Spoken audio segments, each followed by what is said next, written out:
friends, it's Lola here, and I'm just deciding to make a little something. We had some vegetables in the fridge. You'll see I have a carrot, there's some kind of ratty looking green pepper and an orange pepper, this kind of dried out red onion. I also have some soybean oil, some tomatoes, some spices. What we're going to do is we're going to make a fun soup. This is going to be different. I don't have the tripod today, so I'm just going to kind of take a little bit of video as we go and explain what I've done, and I hope you kind of enjoy it. So yeah. So the first part of the vegetables are chopped up. You see I got a white onion here. It's kind of a ratty onion, that red onion that I chopped up, some carrot. I'm going to take the sesame oil and pour some in my pan, which I've gotten heated up. It's kind of on a lowish medium heat. My stove is really hot, like it goes really hot, so I have to keep it on really low. And I'm going to add those. I'm not adding the garlic and ginger yet. If you were using cloves of garlic, fresh cloves, and chop yourself fresh ginger, I would add it now with the onions. But because I only have chopped, like in a bottle, it's fresh, but it's still chopped up. And here we go. Ah, look, I'm making a mess. But yeah, so you put the onions in and carrots. If you had celery, you could put celery in there too. Anything that's like a harder vegetable that takes a little more time to cook down. And you're not trying to fry them, you're just trying to kind of saute them and soften them a little. So it'll be really nice with that sesame oil. Alright, so I will get to chopping the rest of them and I will be back. So as you can see, everything in the pot is getting kind of softened and glistening and nice. But they're not getting like browned, and that's kind of the trick, is you don't want it too high because you don't want them to get brown edges for this. I mean, it's delicious to get brown edges when you're making some stuff, and that nice reaction that causes it's so delicious. But for this exact thing, I mean, if you get that, don't worry, it'll just add some flavor. But so now with it, oh, I'm going to make that just so I can see what I'm putting in. And I'm going to, now if I was doing this with the cloves, I'd put about 4 cloves of garlic in. Maybe 5. I love garlic, what can I say? But I find that this pureed garlic is super strong. So I'm going to put, it's like 2 teaspoons. This is what I use as a teaspoon. It's not actually a teaspoon, it's just a spoon. I'm very bad with actual things. And then the pureed ginger, the same idea. I would have used probably like, for this, if it was fresh, about a thumb piece, like the size of my thumb, which, see, my thumb, not that big. But I'm going to use, this is smelling so good, so I'm actually going to use 2 teaspoons of that too. Yeah, so anyway, see that in there? It makes it, oh my god, it instantly smells 10 zillion times like amazing. I can't help it. Those are some of my favorite scent smells. Alright, get that out of the way. And as you can see here, I want that to warm up. I turned the heat down so it wouldn't be too hot. I have the green pepper and the orange pepper. And I think that might have just been a green pepper that turned orange because it sat for too long without getting... So we're going to put those right in. Just mix it in and keep on cooking. That's right. Oh, and I wanted to show, this is my jalapeno. I would put like 2 of normal, if you get them at the store, jalapenos in. But this is what we had. This was from my mom's jalapeno plant, and it's super tiny, but if you could smell it, it smells so... I don't know, I call it jalapeno because that's the smell it has. And it made my fingers tingle a bit, so I'm hoping it's nice and spicy. So anyway, we'll chop that up, put that in there.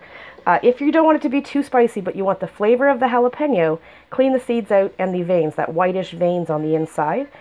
If you like the heat as well as the taste, just chop it all up, and that's what I'm going to do because it's so tiny. So, all right, so we'll let this keep cooking, mix it all up, and I'll be back again. All right, so as you can see, the vegetables have kind of softened up even more. Oh, let's get it actually aimed at here. They've softened up more. It's quite steamy. So what I'm going to do now, so there's my cute tiny little jalapeno. I just left everything, the whole stalk and everything. I'll throw that in there. Oh, we're getting the cord.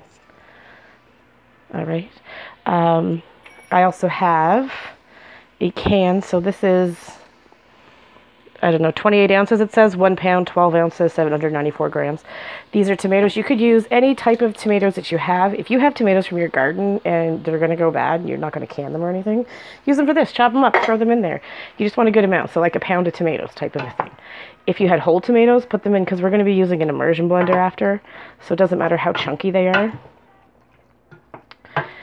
So yeah, so we got some nice tomatoes going on there. I'm also going to add some spices. In here, there's a teeny bit of ground cumin, a little bit of ground coriander seed, some smoked chili pepper, and some smoked paprika. All of that will give it just a really nice, not so much that it gives it any type of curry flavor, but enough that it just gives it a little bit of, like, smokiness.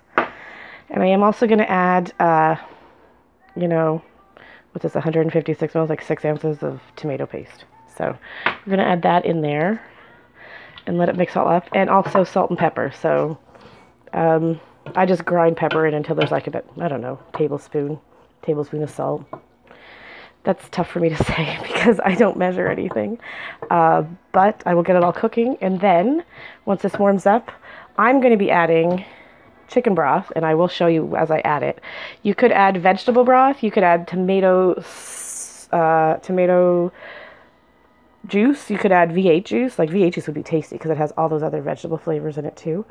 You don't have to add chicken broth. You could make this totally vegan. I'm just not a vegan, so we had chicken broth in the house and that's what I'm using.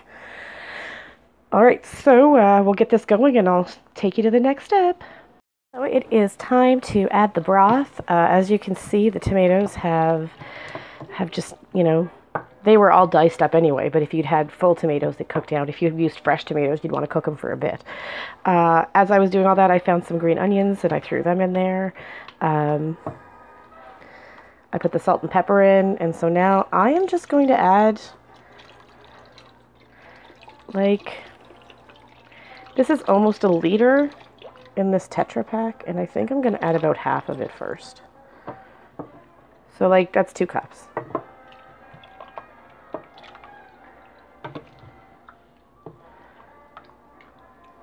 You know what? Because the secret to this soup, the point of it is it's going to be tortilla soup.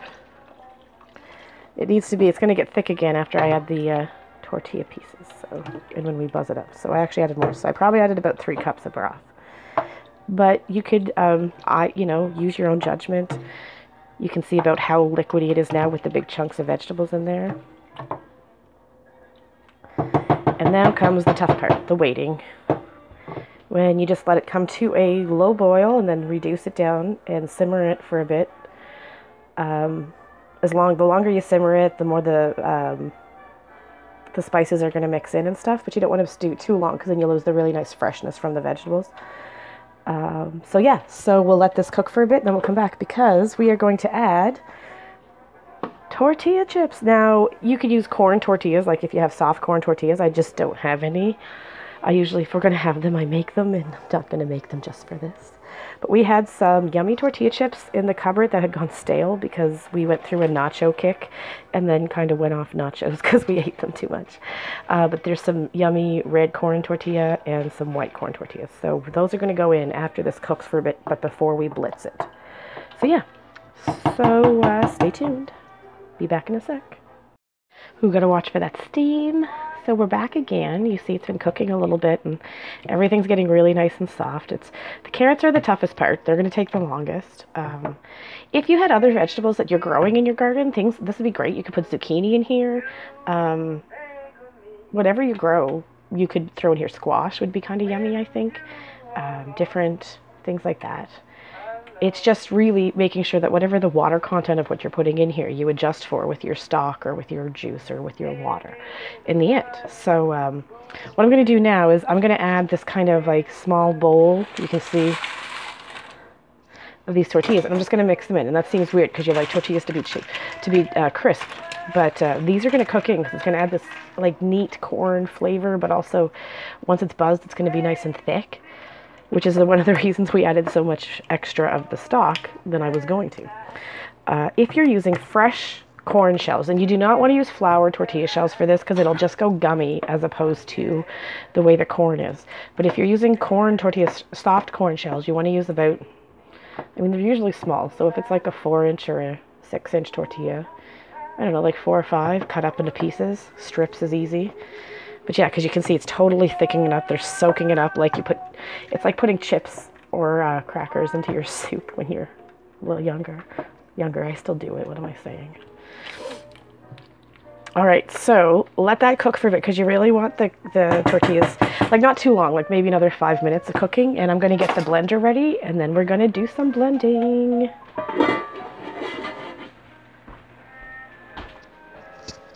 Okay, so as you can see, so it's been about 5 minutes. As you guys know, I am totally slack when it comes to my cooking about time and everything. It's more about the look, and this just looks exactly like what. Now, technically, you could eat it like this. This is pretty much it. I mean, it's just like a chunky stew, right? But what we're going to do, we're going to take an immersion blender. Now, you could use a food mill. It's like a silver kind of sieve almost with a handle that you twist. You could put it in, if you have a blender, you could use a blender. Just don't overpack it because it's hot, so that's always a little bit, you have to be concerned about that. The same with the food processor. I really like the immersion blender. We use it around the house a lot. My mom makes so many shakes every day with it. And I've used it to make curry sauces and everything, so it's pretty sweet. But anyway, you kind of make sure it's all the way in before you turn it on. And just keep pulsing. And you can move it around underneath, but do not lift it out because you will splash yourself, and it is hot. Will burn you. You will scald your skin. You might get a little thing. But you want to slowly lift it up, but not take it out. You don't want, do you see those holes? If those come out, it'll spurt everywhere. So just kind of lift up, and you continually just up and down, up and down. It works well in a tall pot. I like this because it has more surface area when I was sauteing the vegetables. But let's keep it going. Listen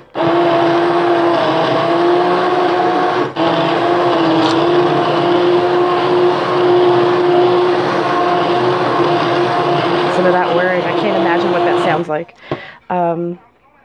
on the camera. So I am going to pause while I finish this up and I'll show you guys. To remember, if you used fresh garlic and fresh ginger, you'll want to make sure that you get those well. The ginger is really stringy. So if you actually have a food mill, that works really well because it will press all of the soup, will go through it. And it will leave any stringy, hard pieces behind above the CV grate part. So that's a fantastic tool to use. But otherwise, I'll be right back.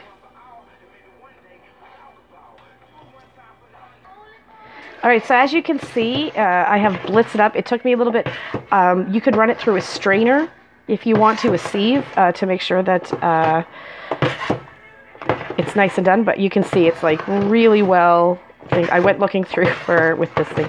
It's a little bit, I'm going to add, because I'm going to cook it a little bit longer, I'm just going to add a teeny bit more broth. If you like that thickness, that's fantastic. Keep it that way. I just have this feeling like it's going to thicken up as it sits, and so I'm just going to add a little bit more liquid to make it good. So remember, I think V8 juice would be super tasty in that. If you're gung-ho, you could add some beer to it. I mean, not my exact favorite, but you could do it. It'd be really tasty.